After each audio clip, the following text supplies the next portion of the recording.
Oh, goodness. There we go. Or not. Hello. Oh. Hello, everybody. Let's get that propped up properly. Or not, as the case may be.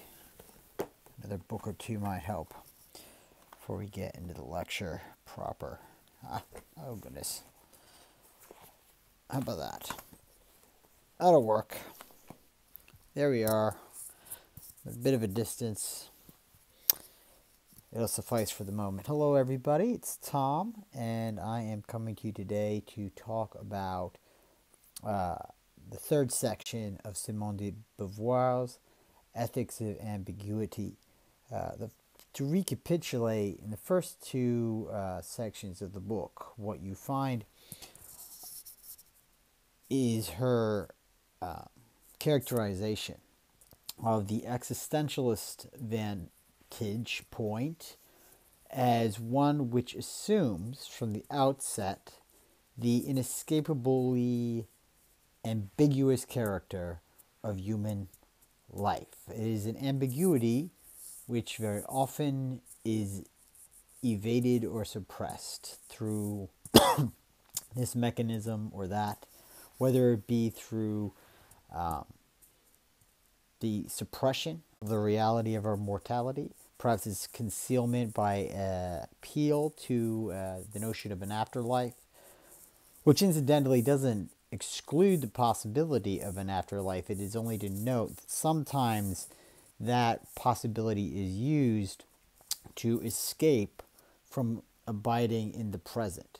This occurs on all sorts of levels. That's just one strategy. There are others that could be cited as well.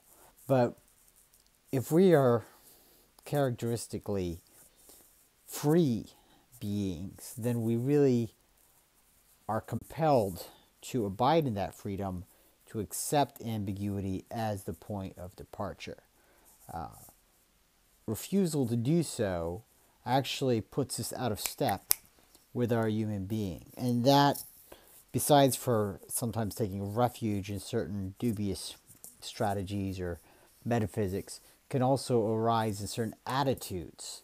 The attitude of the serious, whereby we subject our decisionality to some ideal formulated along one avenue or another. And in that way, we actually forfeit our capacity to live constantly surpassing ourselves, because we're no longer evolving in our identity or choosing to formulate who and what we are as the moment unfolds.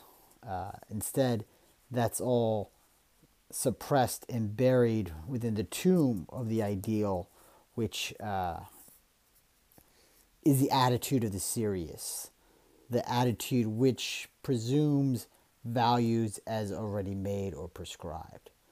And when the futility of that tack sometimes becomes evident, there's an opportunity to re-enter an attitude of freedom, engagement, the joy of existence.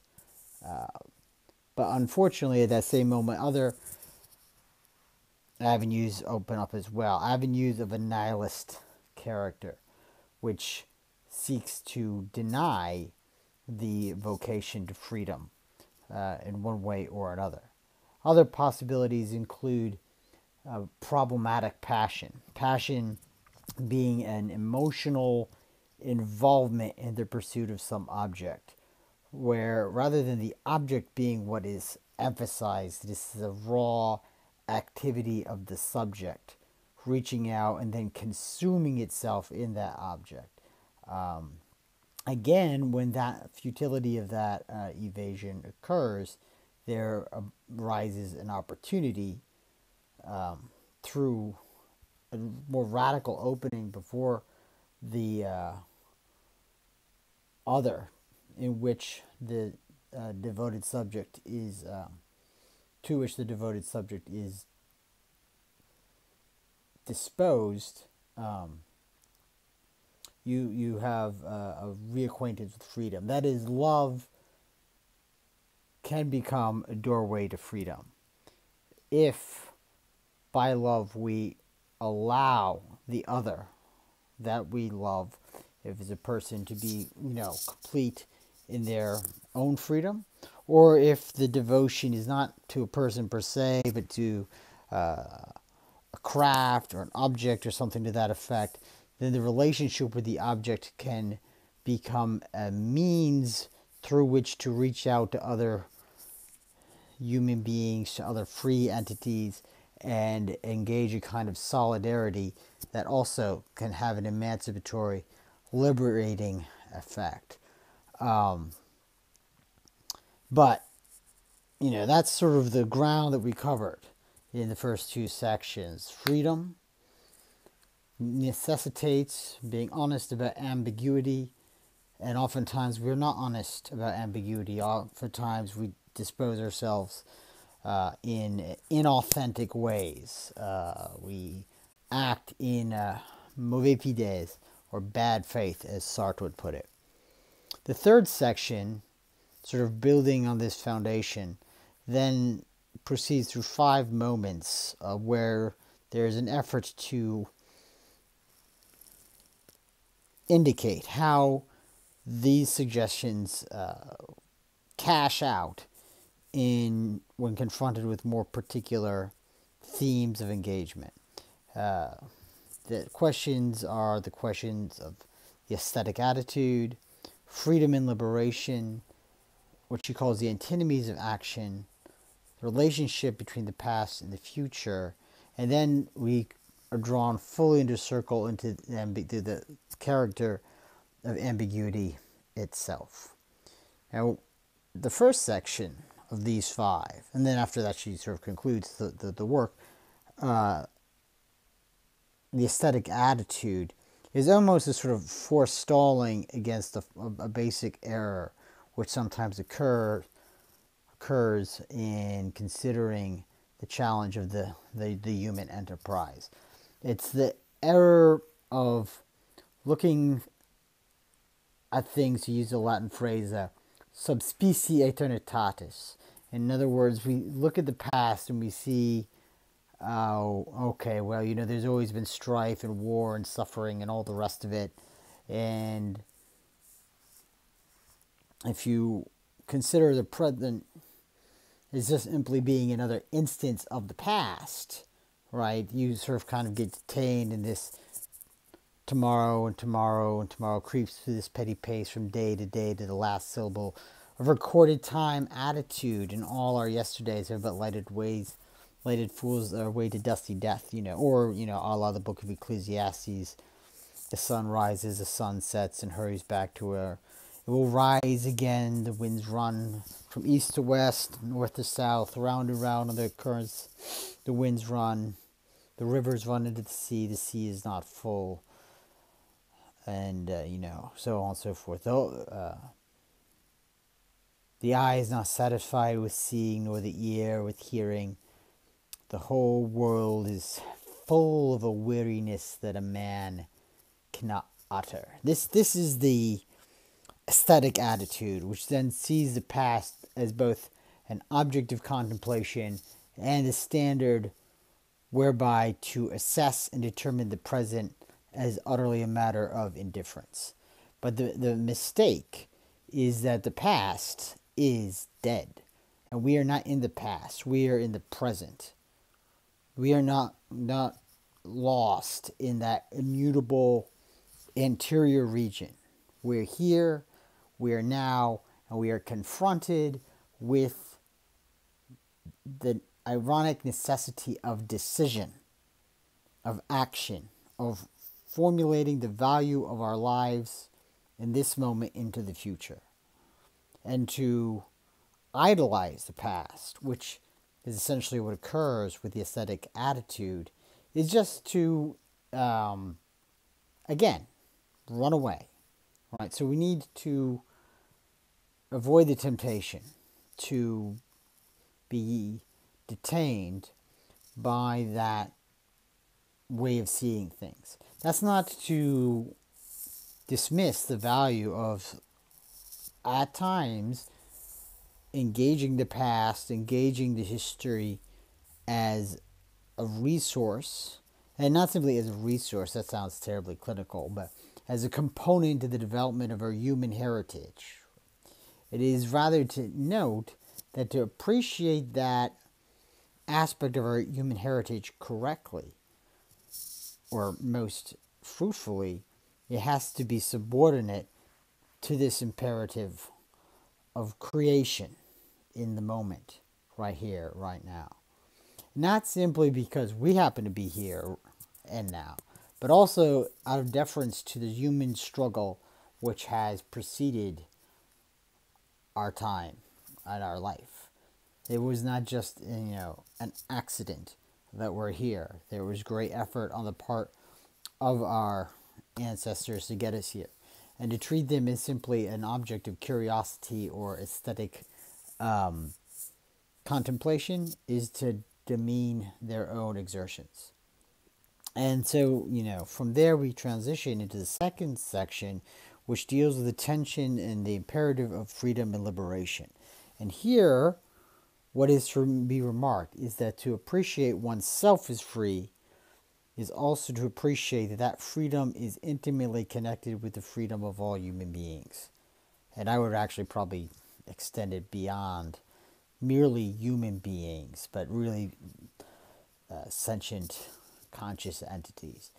And that in virtue of the circumstance that we are not the only species on this planet or in the universe, if you will, that are dealing with the awesome mystery of life, and I think it's a grave mistake to cut the other players out of the game, if you will.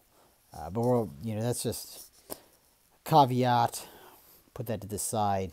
To get back to de Beauvoir on her point, this is sort of clear enough from a pragmatic standpoint that we cannot be free outside of a social context, and likewise other people cannot experience freedom outside of social context. But it's not simply a ruddy, practical, pragmatic truth. There's something deeper about it than mere logistics, and it's the character of being an individual.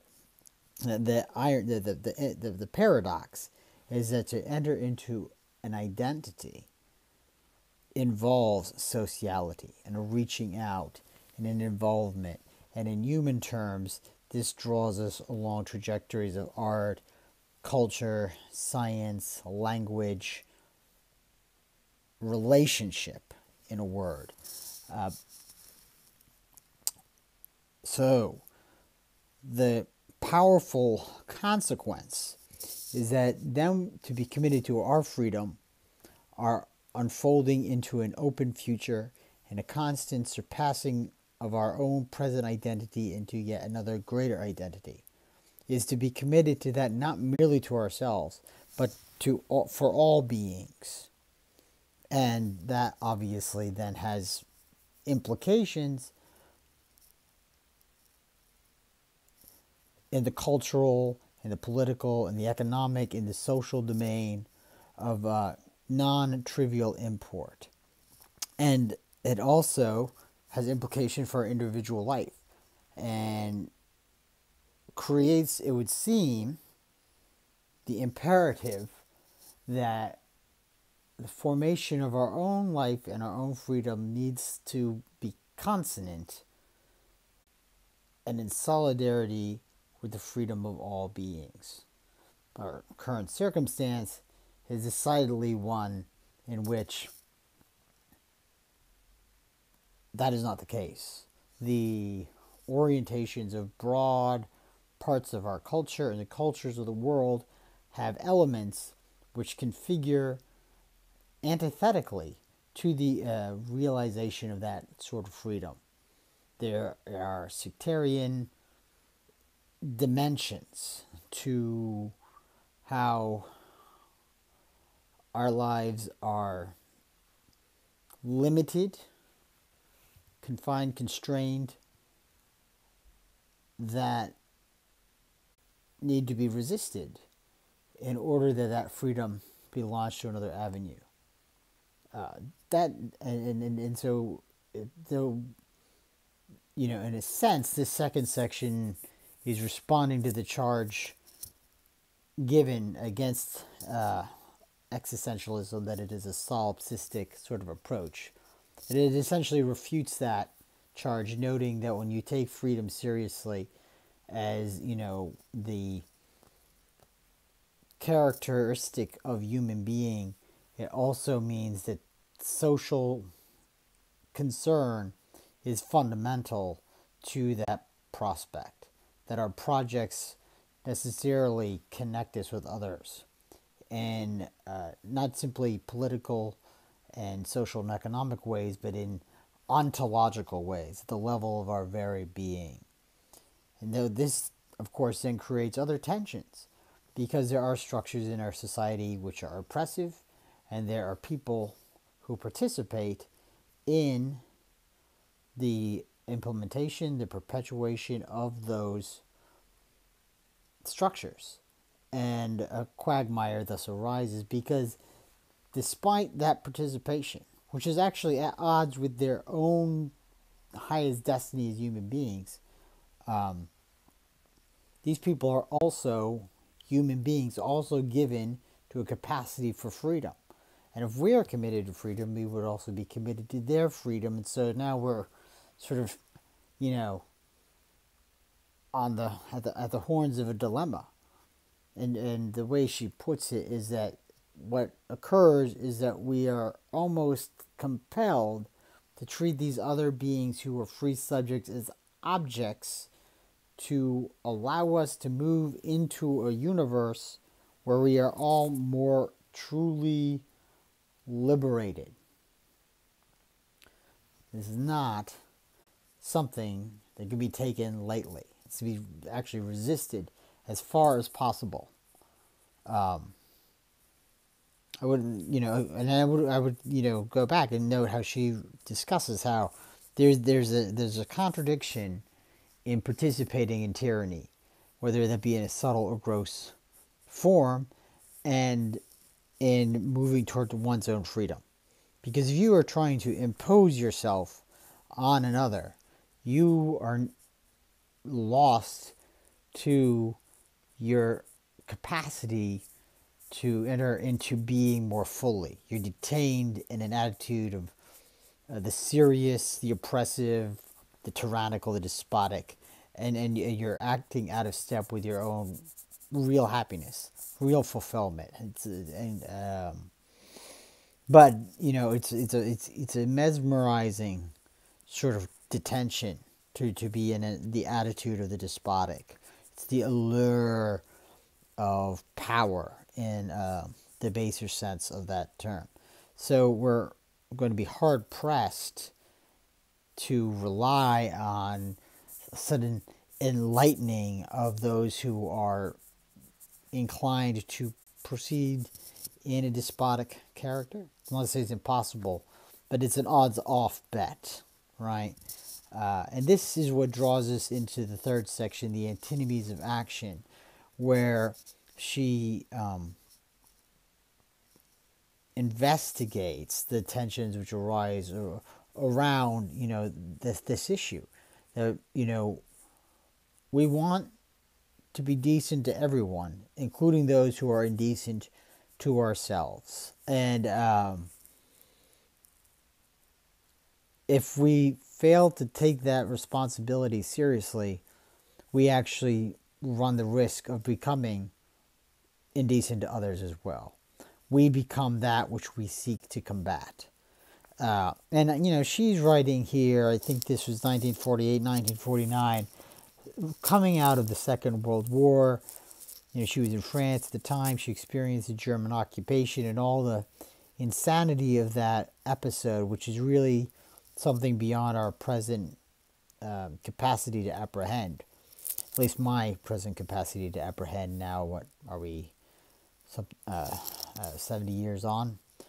Yeah, it was about 70 years ago that she wrote this essay. All right, so her consideration is not grounded in simply a theoretical assessment, but a deep awareness of the historical context and how the philosophical themes that we are enumerating here reflect the imperatives of that context. And we, witness them again here today.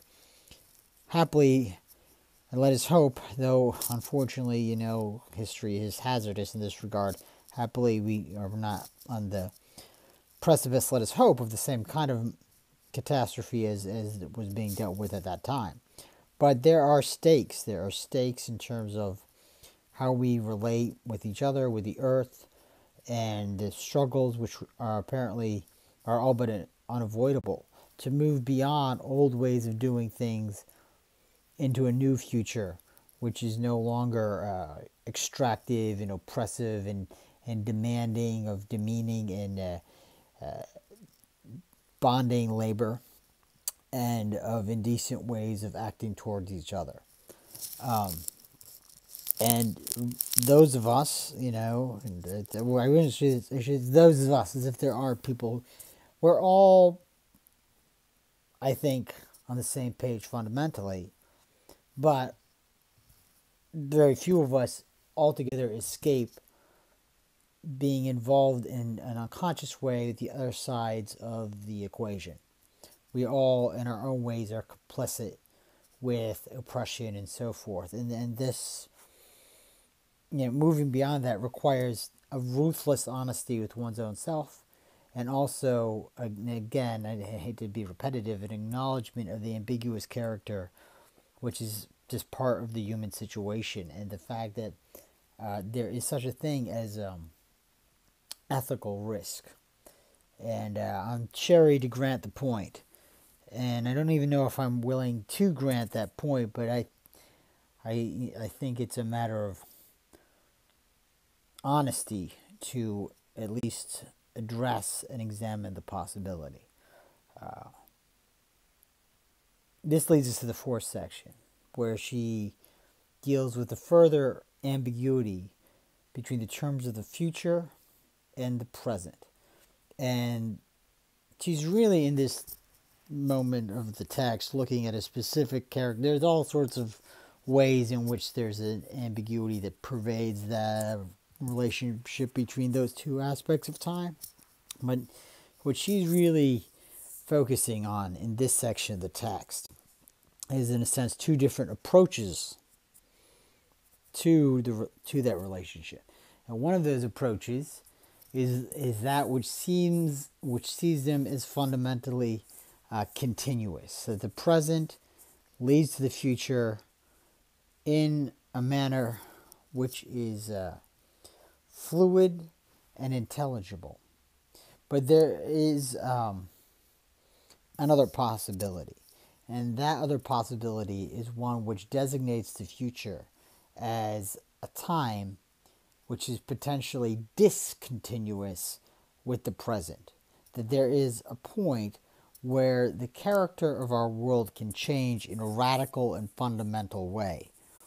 And presumably in a radical and fundamental way for the better, which leaves those on the other side of that moment in a position of extraordinary benefit from there on after, to the future and beyond. This is essentially the eschatological approach to reality, that there is a point where history concludes and a more happy post-history inaugurates. And so wonderful is post-history that it can justify the most abhorrent of crimes in history and even render them a superficial aspect of sacrifice or nobility, as if one is doing this for the sake of, future generations. And perhaps that attitude can be assumed with a superficial sincerity, but it only takes, I think, a modicum of self-examination to see the fundamental dishonesty of segregating the means from the ends in that manner. It's the same kind of dishonesty which enables people to persist in an attitude of despotism towards others, believing that it is actually to the benefit of those who are enslaved that they be enslaved. We cannot, in other words, manacle or do violence against the present with the idea that it thereby emancipates the future. Because the logic of freedom, the logic of opening, and the character of reality itself not is discontinuous, but is fundamentally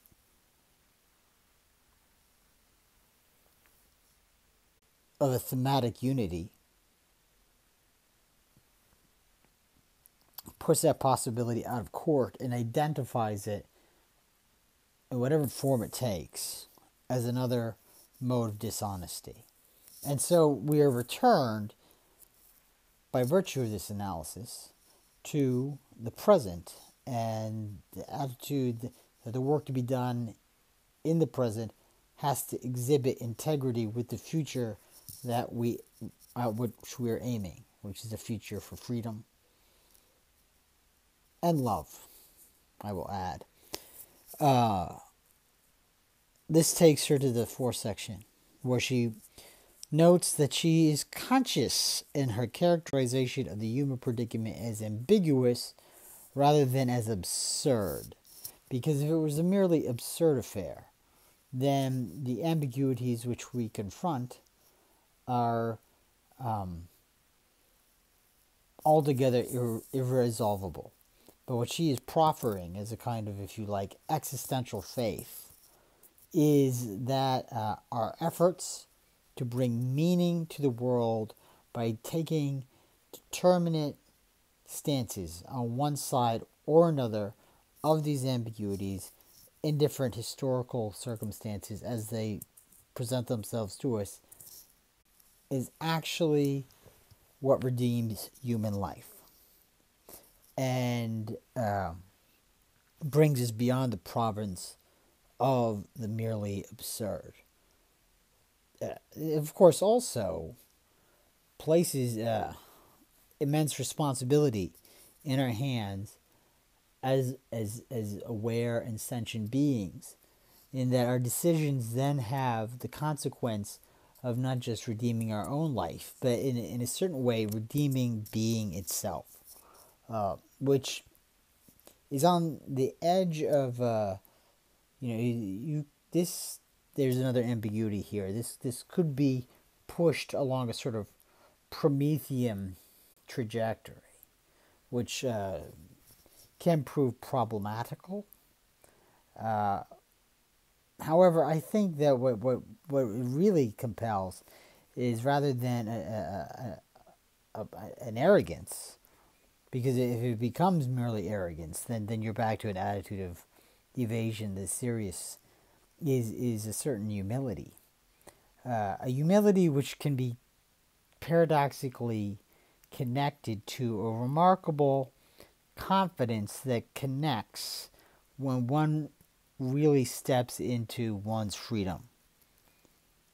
This is the aspiration, the joy to which I believe Simone de Beauvoir is pointing through the whole series of avenues which she traverses in this work, the Ethics of Ambiguity. And I suppose, by way of conclusion, I'm going to go ahead and just read a passage from the book's closing, which I think really sort of puts it all into relief. And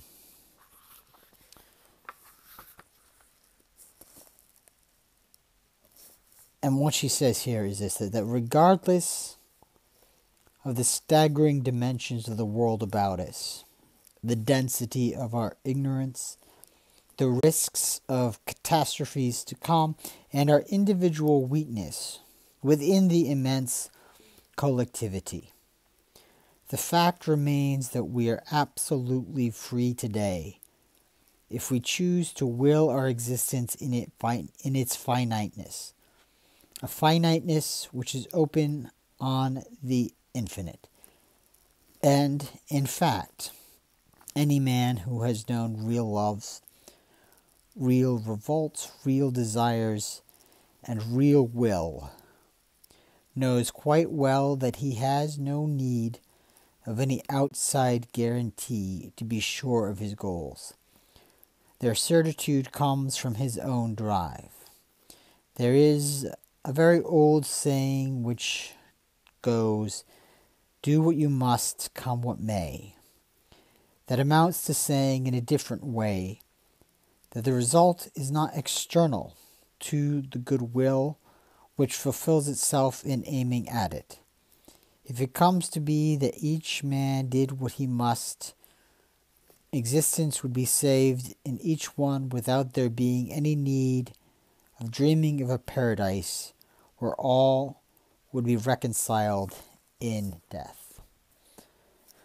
In other words, the good news, the evangelium of Simone de Beauvoir and the existentialists, is that the goods are right here, right now, in our ability to live aware and free and with decision in the world. And so I hope to take up the gauntlet, and I exhort you guys to do the same. So much by way of my review of Simone de Beauvoir, The Ethics of Ambiguity. Go check it out for yourself. It's really an awesome text. And that's all for today. I'll catch you guys on the flip. Bye for now.